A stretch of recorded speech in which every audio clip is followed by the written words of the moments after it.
নমস্কার, আমি মৌসুমি এসে গেছি হেসেলে একটা রেসিপি নিয়ে। আশা করি আপনারা সবাই ভালো আছেন, আপনাদের আশীর্বাদে আমিও ভালো আছি। আজকে চলে এসেছি সস নিয়ে, টমেটো সস। কারণ এখন ভীষণ ভীষণ টমেটো সস্তা।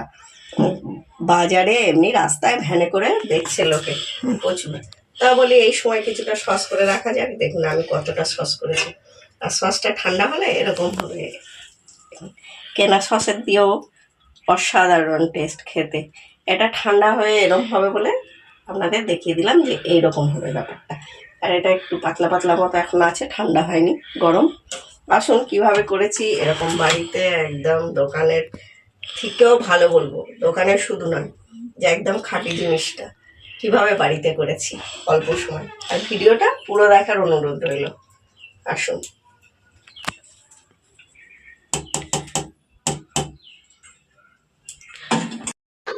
আবার টমেটোগুলো যে ধুয়ে রেখেছিলাম, ধুয়ে জল ঝরিয়ে নিয়েছি, আর এই যে কেটে নিয়েছি। আমি এরকম ছোট টুকরো করে নিয়েছি।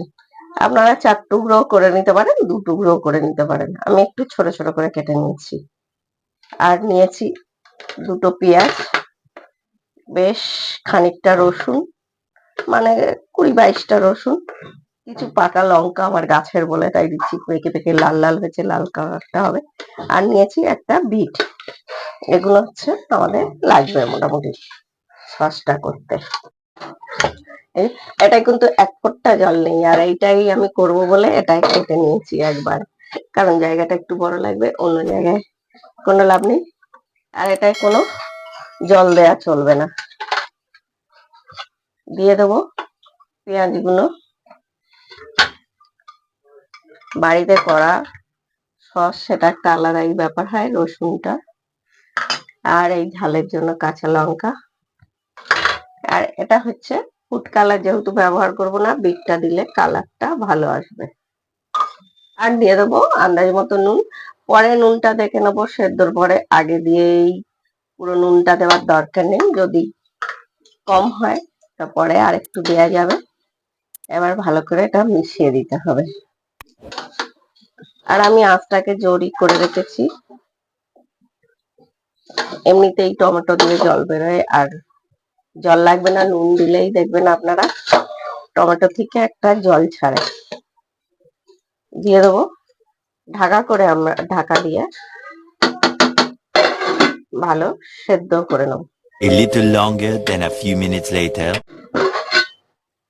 দেখুন আমাদের কেরম টমেটো দিয়ে জল ছাড়ছে। একটু নেড়ে দিতে হবে, নেড়ে আর একটু ভালো করে মিশিয়ে দিতে হবে মিনিট 5 পরে। ওর জন্য বললাম জল দেওয়ার কোনো দরকার নেই। এমনিতেই টমেটোতে নুন পড়লে খুব জল বেরোবে, আর জল দিলে জিনিসটা খারাপ হয়ে যায়। যার জন্য জল দেবার কোনো প্রয়োজন নেই। আমরা আবারও ঢাকা দিয়ে আর মিনিট 10 খেতে দেবো। 10 minutes later. 10 মিনিট পর দেখি কতটা জল বেরিয়েছে, আর কত সুন্দর দেখি কালারটা এখন এই হয়েছে। এটা সেদ্ধ হয়ে গেছে আমাদের টমেটো গুলো।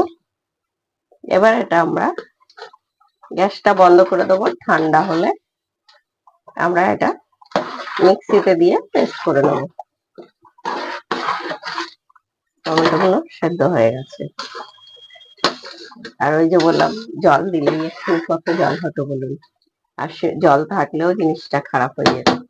এবার গ্যাসটা আমরা বন্ধ করে দিই, ঠান্ডা হওয়া অব্দি অপেক্ষা করি। ঠান্ডা হতে অনেকটা সময় নেবে, কারণ যেহেতু জিনিসটা অনেকটা আছে, যার জন্য 2.5 কিলো টমেটো আছে। আমাদের ঠান্ডা হয়ে গেছিল, সেটা দেখানো হয়নি, পেস্ট হয়ে গেছে। এই দেখুন কতটা হয়েছে। এদিকে এক দেখছি যেন মনে হচ্ছে এটাই সস তৈরি হয়ে গেছে, এত সুন্দর হয়েছে। দেখুন বিটটা দেওয়ার কারণে, এই যে এরকম মিক্সিতে দেবেন, ঠিক আছে, তরমুজের জুস। তরমুজের জুস। আর এবারে আমি ছেঁকে নেবো হচ্ছে যেটাই করব, এই যে কড়া থেকে না নিলে একটুখানি দানা থাকুক, বা ছাঁকনি নিয়ে হাতে দেখুন, এই যে এরকম একটা ছাঁকনি নেবো। তাতে কি হবে, দানাগুলো খোলাটাও টমেটো থাকবে। সসে তো কিছুই থাকে না, না? এটা একটু ছেঁকে নিতে হবে। এভাবেই পুরোটা ছেঁকে নেবেন। ছাকা হয়ে গেল। ছেঁকে না নিলে কি হবে, এই যে খোলা, তারপরে দানা, আর এই যে বিটটা দিয়েছিলাম কালারটা হওয়ার জন্য। বিট জানেন যে ঘেটে মিশে যায় না, আর সেগুলো একটু থেকে যাবে, যার জন্য আর একটু চামচ হোক বা এই আমার সুবিধে এই হাতাটা নিয়েছি, এরকম করে একটু করে নেবেন, ব্যাস ছাকা হয়ে যাবে, কোনো ঝামেলা নেই। আমাদের সব ছাকা হয়ে গেছে। পরের বসিয়ে দিয়েছি গ্যাসটা জেলে। আর দেখবেন যখন চিনি দেবেন, চিনি দিলেই যারা আচার করেন বা জেলি করেন জানবেন।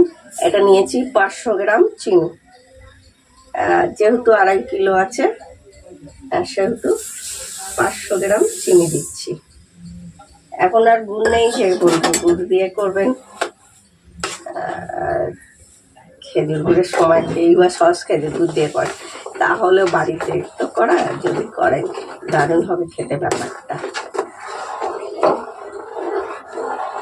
আর বিট আর লঙ্কার এতে কালারটা যা এসছে কি বলবো, একটা দুর্ধর্ষ কালার এসছে। আর নুনটা, হ্যাঁ নুনটা আমাদের আর একটু দিতে হবে, আমরা দিয়েছিলাম একটু কম মতো হয়েছে, এই যে দিয়ে দেবো আর একটু নুন, একটু দেখে নেবেন, ওর জন্য বলেছি সেদ্ধর সময় দিয়েছি। এবার এটা নেড়ে নেড়েই শুধু আমাদের করার পালা, কারণ যখন চিনিটা হবে আরও কিছুটা পাতলা।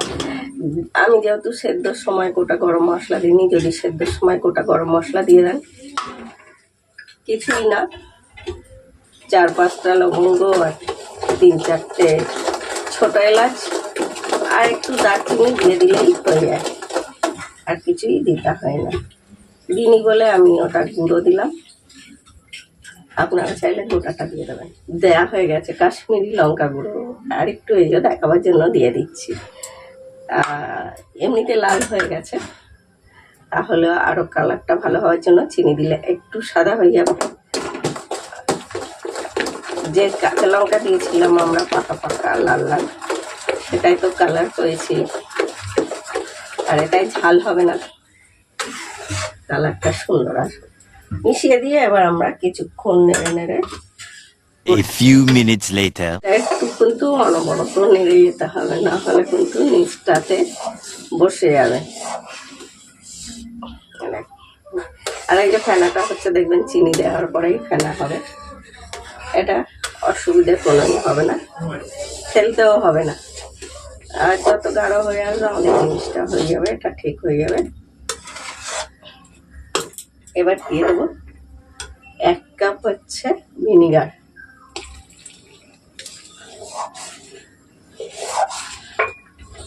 যেরকম আপনারা টমেটোটা যতটা নেবেন সেই আন্দাজে দেবেন। আর দিয়ে দেবো একটু খাবার সোডা, আর অল্প করে, মানে এরকম হাতে করে ধরলে 2টো চিমটি দিয়ে দেবেন। এখন তো আরও ফেনা হয়ে এরকম নেড়ে নেড়ে করে নেবো। দেখুন বেশ কিন্তু অনেকটা গাঢ় হয়ে আসছে। আমার ছেলে দেখে বললো এটা তো স্যুপের মতো লাগছে, স্যুপ বলেই খেয়ে নাও। যাই হোক, এই সময় যতটা গাঢ় হয়ে আসবে এরকম অনবরত কিন্তু একটু চালাতে হবে আমাদের, নিচটা এই যে বসে যাবে না হলে। আর একটু সাবধানে করবেন, গাঢ় হয়ে গেলে কিন্তু ছিটকাবে, যার জন্য বলছি একটু সাবধানে, না নেড়ে গেলে নিচটা বসে যাবে। তাতে আমাদের বেশ গাঢ় গাঢ় হয়ে এসছে, আর গন্ধটা যা ছাড়ছে কি বলবো। আমার ছেলে খেলে আসছে আর বলছে মা দূর থেকে গন্ধ ছাড়ছে, সবে এত সুন্দর গন্ধ ছাড়ছে। এটাই বলে যে খাঁটি জিনিস খাওয়া বাড়িতে করলে।